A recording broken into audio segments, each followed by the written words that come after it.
हम लोग कक्षा 9th के पहले अध्याय रसायन विज्ञान का जो पहला चैप्टर है या एनसीईआरटी का पहला जो चैप्टर है पदार्थ, हमारे आसपास के पदार्थ का, हम लोग आज दूसरा वीडियो देखने जा रहे हैं, दूसरा भाग देखने जा रहे हैं, जिसमें हम लोग कल के होमवर्क के बारे में थोड़ा सा चर्चा करने के बाद आगे क्या टॉपिक देखेंगे।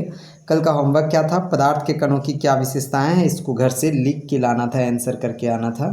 तो इनमें से सभी बच्चे कर चुके होंगे मेरे ख्याल से। अगर जो नहीं किए हो तो उसके लिए मैं फिर से इसको एक बार बता दे रहा हूँ, लिख दे रहा हूँ, अपनी कॉपी में ज़रूर नोट करें और उसको याद करने की कोशिश करें। याद करने से ज़्यादा अच्छा होगा, उसको समझने की कोशिश करें। पदार्थ के कणों की क्या विशेषताएं होती है, ये हम लोग पिछली कक्षा में चर्चा कर चुके थे। पदार्थ के कणों की जो विशेषताएं होती है वे, उनके कणों के बीच रिक्त स्थान होता है, उनके कण निरंतर गतिशील होते हैं और कण एक दूसरे को आकर्षित करते हैं। ये पदार्थ के कणों की क्या होती है, विशेषताएं। पदार्थ के कणों की निम्नलिखित विशेषताएं होती है ना, निम्नलिखित विशेषताएं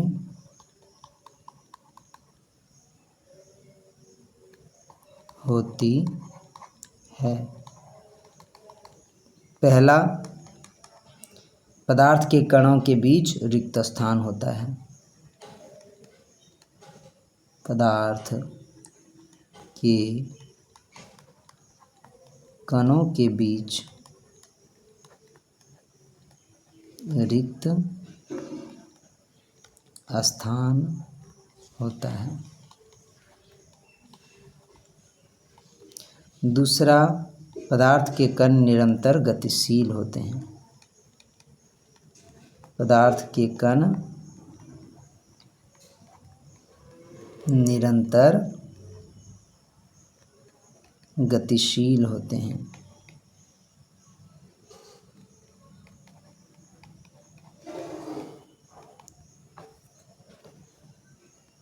तीसरा क्या हो जाएगा, पदार्थ के कण एक दूसरे को आकर्षित करते हैं। पदार्थ के कण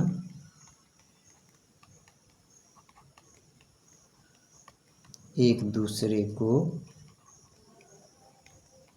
आकर्षित करते हैं। ठीक है, नेक्स्ट अब हम लोग अगले टॉपिक के विषय में पढ़ेंगे। अगला टॉपिक क्या है, पदार्थ की अवस्थाएं, है ना।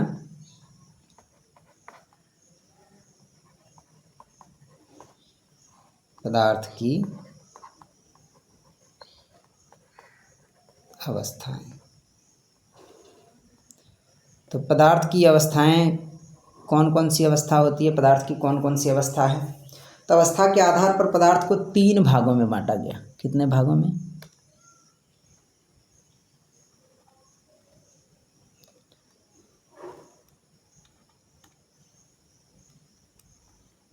पदार्थ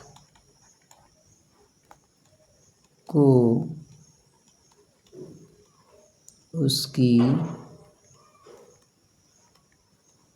अवस्था के आधार पर 3 भागों में बांटा गया।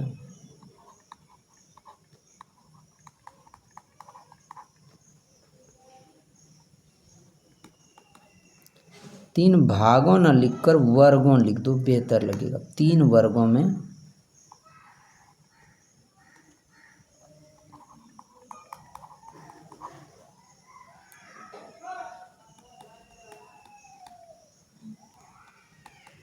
वर्गों में बांटा गया है।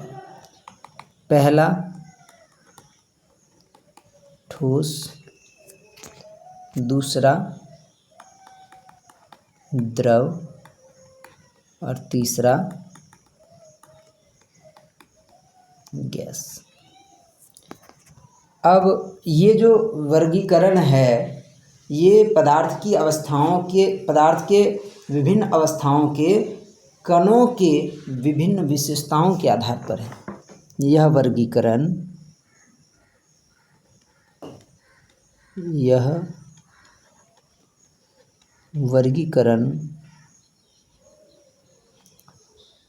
पदार्थ के कणों की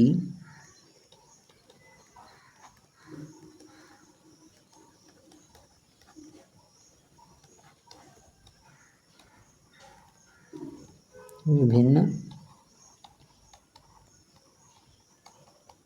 विशेषताओं के कारण होती है।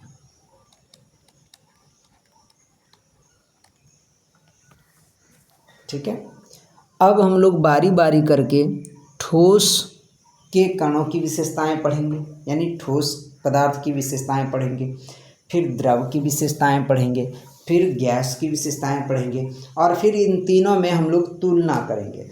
तो सबसे पहला हमारा क्या होगा? ठोस अवस्था। क्या हो जाएगा? ठोस अवस्था।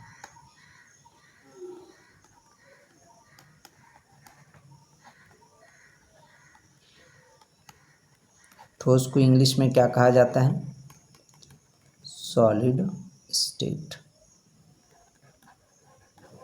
ठोस अवस्था को सॉलिड स्टेट। तो ठोस अवस्था क्या है ना? प्रश्न यहाँ उठेगा कि ठोस किसे कहते हैं, या ठोस अवस्था से आप क्या किसे कहते हैं? तो ठोस अवस्था का डिफिनेशन क्या होगा? ठोस जो होता है उसका आकार निश्चित होता है, आकार निश्चित होता है और आयतन भी निश्चित होता है। आयतन कहने का मतलब वो कितना जगह छेक रहा है ना, वो कितना जगह कवर कर रहा है, कितना स्पेस वो कवर कर रहा है। और आकार का मतलब होता है जिस आकृति का वो है ना। आकार भी निश्चित होता है, आयतन भी निश्चित होता है, उसे हम लोग ठोस अवस्था कहते हैं। तो द्रव में क्या होता है? द्रव में आकार निश्चित नहीं होता मगर आयतन निश्चित होता है। आयतन जैसे 1 लीटर जल है ना, तो उसको बाल्टी में भी रख दें तो 1 लीटर ही होगा, लेकिन उसका आकार बाल्टी की तरह हो जाएगा, है ना। तो द्रव में आकार निश्चित नहीं होता है, आयतन निश्चित होता है। लेकिन गैस में जो है न आकार निश्चित होता है और न ही आयतन निश्चित होता है, दोनों अनिश्चित होते हैं। तो वैसे पदार्थ, ठोस अवस्था का डिफिनेशन क्या लिखेंगे? वैसे पदार्थ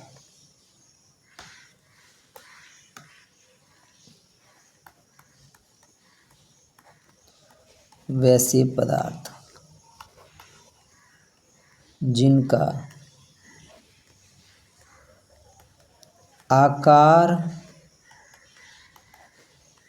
एवं आयतन दोनों निश्चित होते हैं,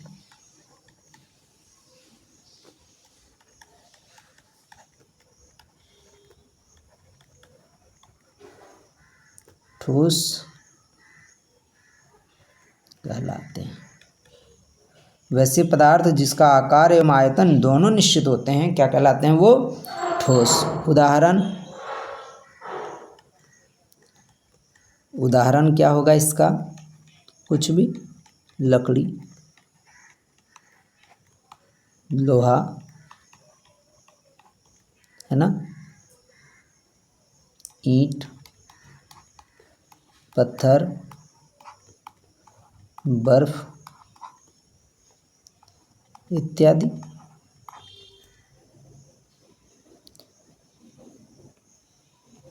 अब ठोस के गुणधर्म हम लोग देखेंगे, ठोस पदार्थ की विशेषताएं।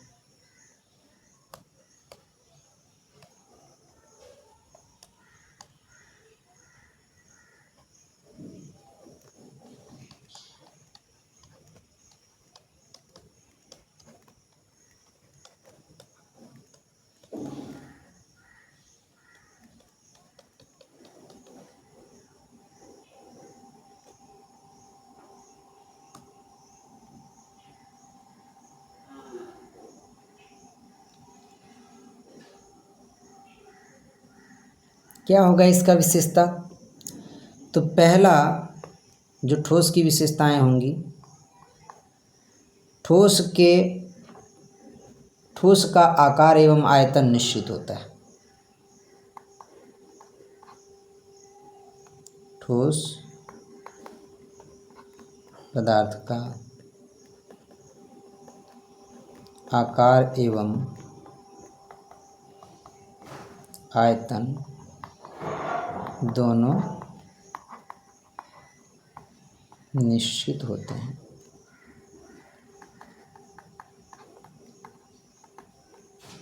दूसरा,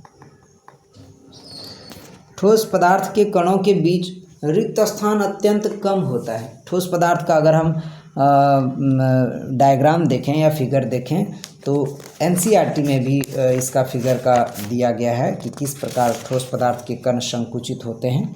ठीक है, तो जैसे बहुत नज़दीक है ना, बहुत नज़दीक होते हैं तो रिक्त स्थान जो है नगण्य होते हैं। रिक्त स्थान नगण्य होता है। ठोस के बीच रिक्त स्थान जो होता है एकदम नगण्य होता है, नहीं के बराबर होता है। ये ठोस पदार्थ के कण के स्ट्रक्चर हैं, है ना, कि कितने नज़दीक वे स्थित होते हैं। तो इनके कणों के बीच क्या लिखेंगे? ठोस पदार्थ के कणों के बीच रिक्त स्थान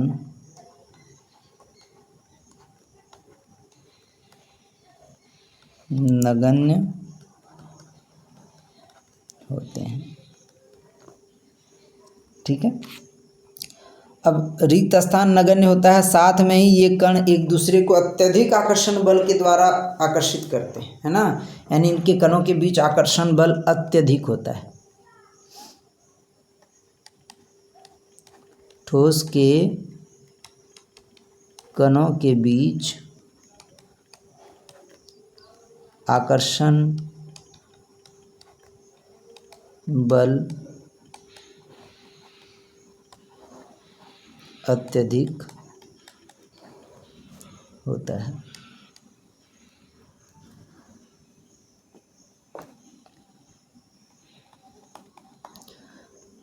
आकर्षण बल अत्यधिक होता है। ये कण बहुत नज़दीक स्थित होते हैं, एक दूसरे से सटे होते हैं, जिसके कारण हम जानते थे कि पदार्थ के कण निरंतर गतिशील होते हैं, लेकिन ये गति नहीं कर पाते, केवल अपने स्थान पर कंपन करते हैं। तो ठोस के कण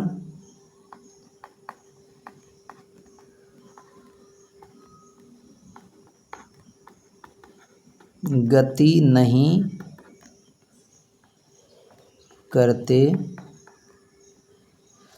नहीं कर पाते हैं,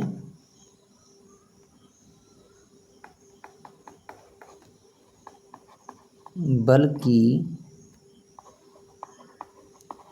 अपने स्थान पर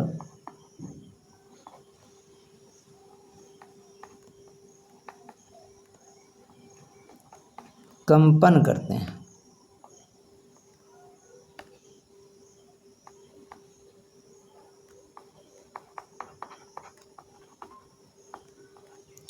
अर्थात ठोस के कणों की गतिज ऊर्जा न्यूनतम होती है।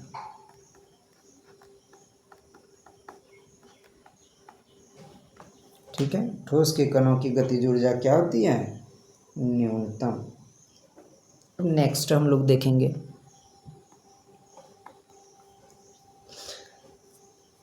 अब इसका हम लोग संपीड्यता के विषय में बात करेंगे कि संपीड्यता समझ में आता है किसे कहते हैं?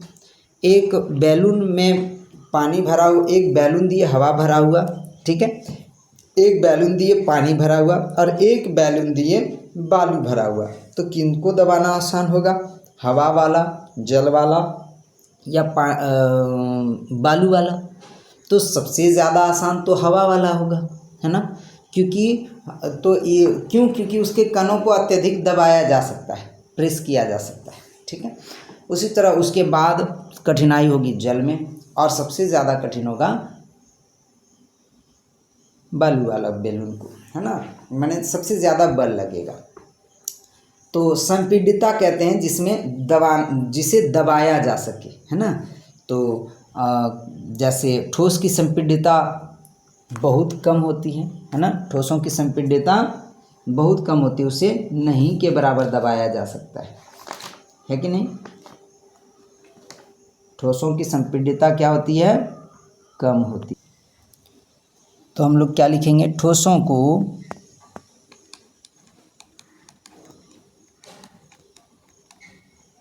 अधिक दबाया नहीं जा सकता है, अर्थात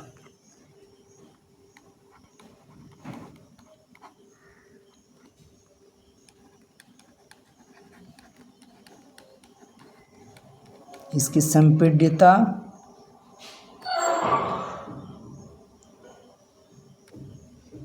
बहुत कम होती है।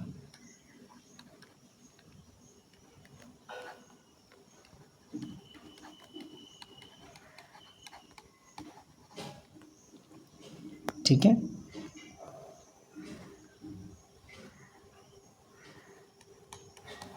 नेक्स्ट जो है क्या लिखेंगे? ठोसों का घनत्व जो होता है वो अधिक होता है। घनत्व कहने का मतलब कम जगह में अधिक कण स्थित होते हैं, लेकिन द्रव में कम जगह में कम कण स्थित होता है ठोस की अपेक्षा, और उतने जगह में कम कण स्थित होता है, और गैस में उतने जगह में बहुत कम कण स्थित होता है, ठीक है। तो ठोसों का घनत्व अधिक होता है, परंतु यहाँ पर एक याद रखना, परंतु बर्फ का घनत्व द्रव से कम होता है, जल से कम होता है। यहाँ याद रखना, ठोसों का घनत्व अधिक होता है, लेकिन बर्फ का घनत्व जो है वो जल के घनत्व से कम होता है। और यही वजह है कि बर्फ जल पर तैरता है, डूबता नहीं है, हाँ, क्योंकि उसका घनत्व कम होता है। अब हम लोग द्रव अवस्था के बारे में पढ़ेंगे। द्रव अवस्था क्या है ना।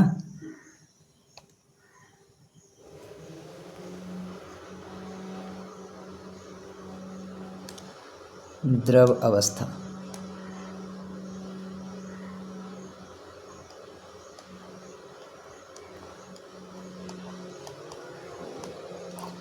द्रव अवस्था को क्या बोलेंगे? Liquid state.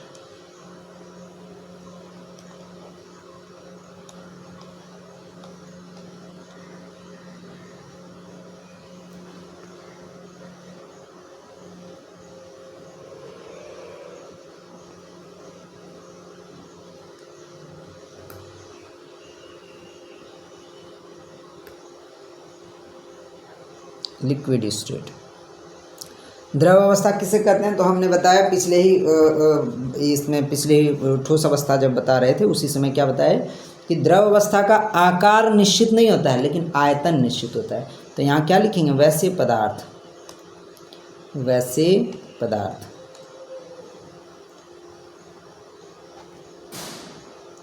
वैसे पदार्थ जिसका आकार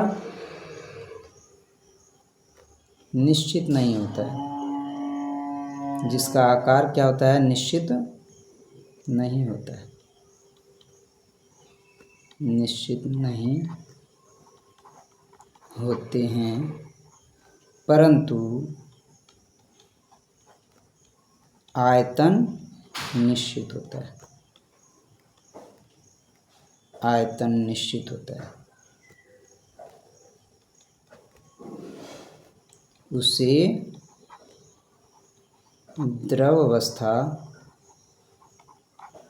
कहते हैं।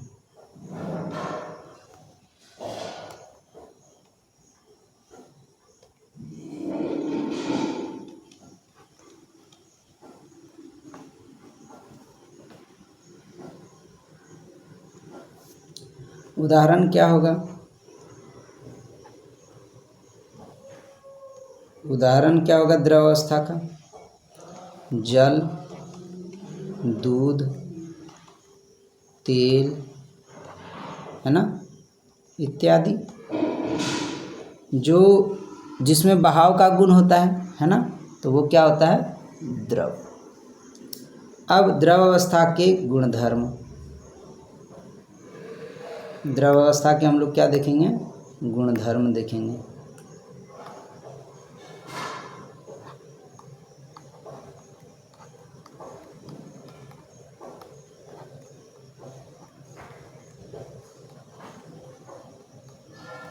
गुणधर्म या विशेषता कुछ भी होगा, कोई दिक्कत नहीं है, सेम है। तो क्या है इसका गुणधर्म? द्रव अवस्था का गुणधर्म क्या है? इसमें हमने पहला गुणधर्म क्या देखा था ठोस अवस्था में, कि ठोस पदार्थ का आकार एवं आयतन दोनों निश्चित होते हैं। तो इसमें क्या लिखेंगे? द्रव अवस्था के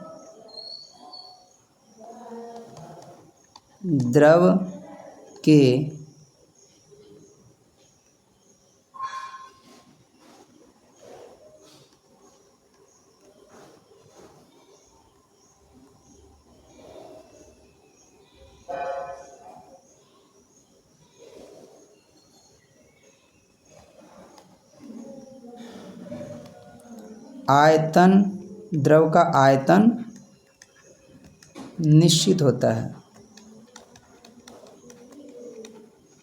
परंतु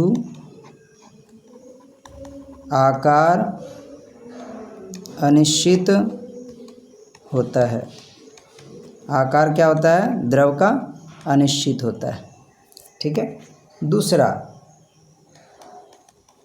दूसरा हम लोगों में एकदम कंटिन्यू जैसे उसमें लिखे हैं वैसे ही हम लोग इसमें भी लिखेंगे। ठोस के कणों के बीच रिक्त स्थान नगण्य होता है ना, लेकिन द्रव के कणों के बीच रिक्त स्थान ठोस से अधिक होता है। द्रव के कणों के बीच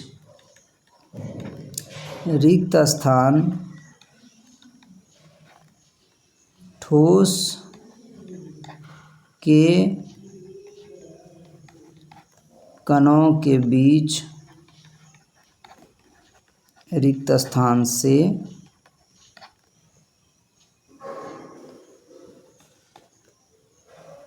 अधिक होता है। ठीक है।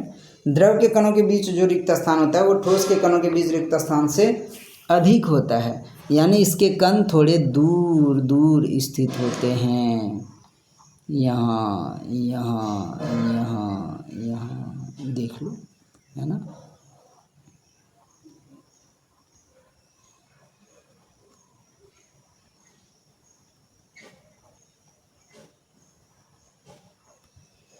द्रव में कण थोड़े दूर दूर स्थित होते हैं ठोस की अपेक्षा।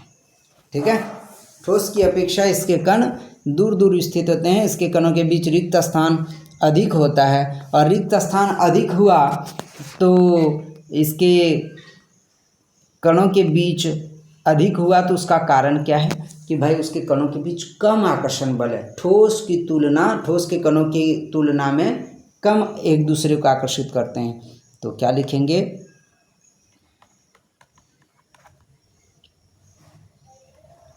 द्रव के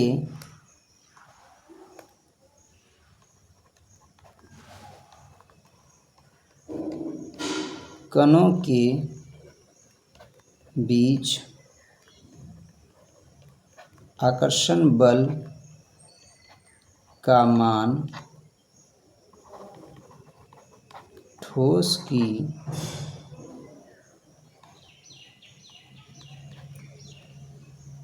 कणों की तुलना में ठोस के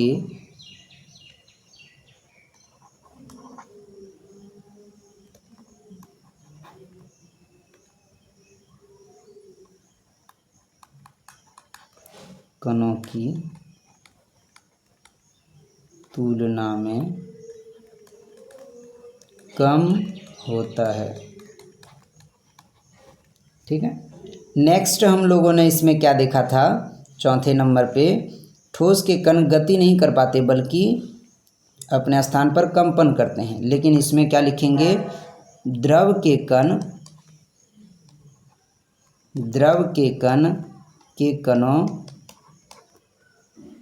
की गतिज ऊर्जा, द्रव के कणों की गतिज ऊर्जा ठोस के कणों से अधिक होती है। ठोस के कणों से अधिक होती है। ठोस के कणों से अधिक होती है। इसमें बहाव का गुण होता है। बहाव का गुण होता है। ठीक है। अब नेक्स्ट क्या है, इसमें हमने क्या लिखा था पांचवें में, ठोस के अधिक दबाया नहीं जा सकता। जब हम लोगों ने बैलून का उदाहरण लिया था, द्रव के बैलून को हम लोग दबा सकते हैं, जल से भरे बैलून को हम लोग दबा सकते हैं, है नहीं। तो द्रव की संपीड्यता ठोस से अधिक होती है ना। इसका मतलब इसको दबाया जा सकता है ना। नेक्स्ट क्या है, ठोस का घनत्व अधिक होता है तो द्रव का घनत्व ठोस से कम होता है, नहीं। द्रव का घनत्व ठोस से कम होता है। ठीक है। अब नेक्स्ट इसी तरह हम लोग द्रव का पढ़ लिए, अब हम लोग गैस के विषय में पढ़ेंगे, नहीं। गैस अवस्था क्या है,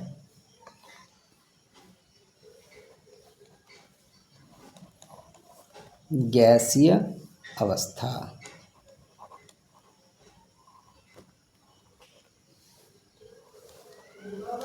गैसीय अवस्था तो इसको कहते हैं गैसियस स्टेट। Gaseous state. ठीक है। तो गैसियस स्टेट में हम लोग क्या पढ़ेंगे, गैसियस स्टेट किसे कहते हैं। तो गैसियस स्टेट पदार्थ की वह अवस्था जिसका न तो आकार निश्चित होता है और न ही आयतन निश्चित होता है। तो हम लोग बोल सकते हैं पदार्थ की वह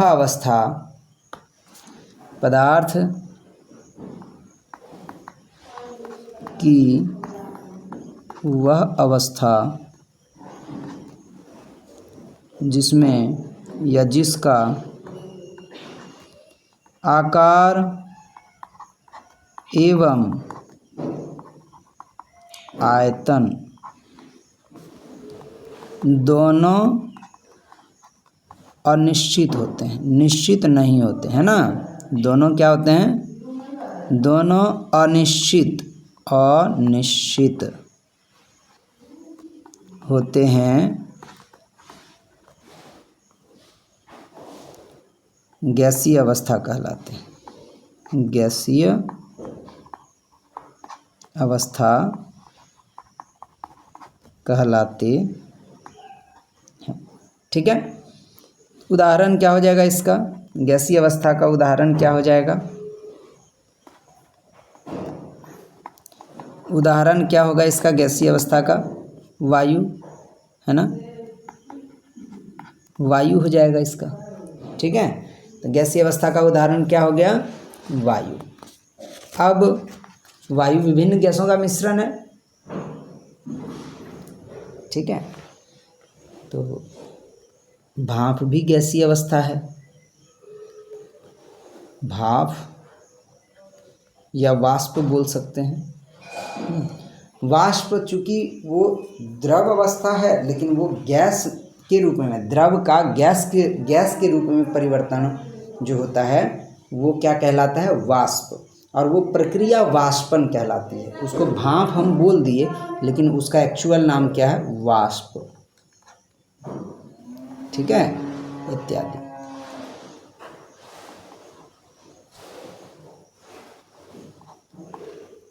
अब इसी तरह गैसीय अवस्था के गुणधर्म हम लोग पढ़ेंगे। नहीं, गैसीय अवस्था के गुणधर्म,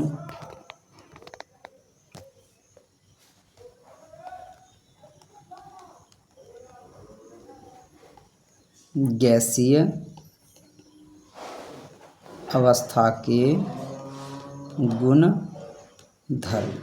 तो गैसीय अवस्था के गुणधर्म क्या है?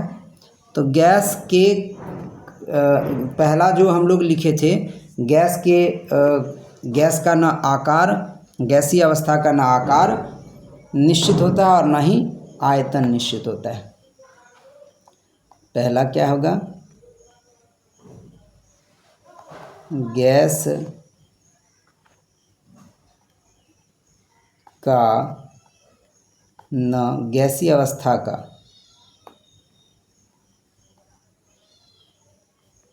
गैसीय अवस्था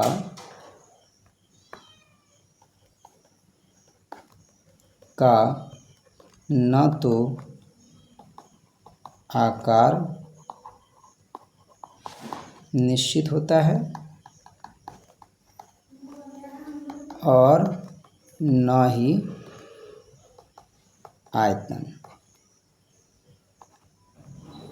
दूसरा, गैस के कणों के बीच रिक्त स्थान अत्यधिक होता है।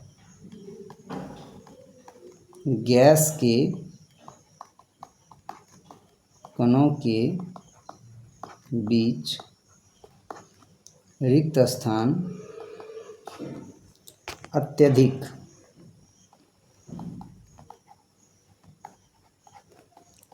होता है। तो कैसे? इसका भी हम लोग फिगर ड्रॉ करेंगे।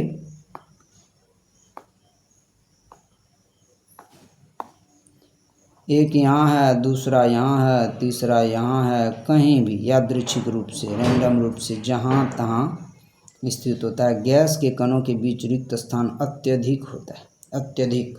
ठीक है। और अत्यधिक होने का कारण क्या है? इसके कणों के बीच आकर्षण बल एकदम नगण्य होता है। गैस के कणों के बीच आकर्षण बल नगण्य होता है।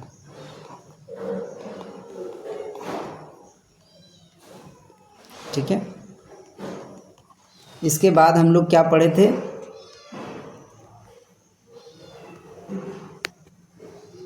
गतिज ऊर्जा। तो ये इसमें बहाव का गुण, अत्यधिक बहाव का गुण होता है। इसके कणों की गतिज ऊर्जा अत्यधिक होती है। गैस के कण निरंतर गतिशील रहते हैं, अर्थात इसके कणों की गतिज ऊर्जा अत्यधिक होती है, अत्यधिक होती है। इसके कणों की गतिज ऊर्जा क्या होती है? अत्यधिक होती है। कणों की गतिज ऊर्जा अत्यधिक होती है और साथ में ये अत्यधिक संपीड्य भी होते हैं। नहीं, अत्यधिक संपीड्य होते हैं। गैसों की संपीड्यता अत्यधिक होती है, संपीड्यता अत्यधिक होती है। क्यों? हम लोग बैलून वाला एग्जाम्पल जो हम लोग लिए थे, तो उसमें सबसे अधिक हम लोग किसको दबाया जा सकता है? हवा से भरे बैलून को सबसे अधिक दबाया जा सकता है। गैसों की संपीड्यता अत्यधिक होती है ना, अर्थात इसे आसानी से दबाया जा सकता है ना, दबाया जा सकता है। लास्ट जो है हम लोग क्या देखे थे? घनत्व के बारे में। तो द्रव का घनत्व ठोस से कम होता है और इसका घनत्व बहुत कम होता है ना। गैस का घनत्व, गैस के कणों का घनत्व ठोस एवं द्रव की तुलना में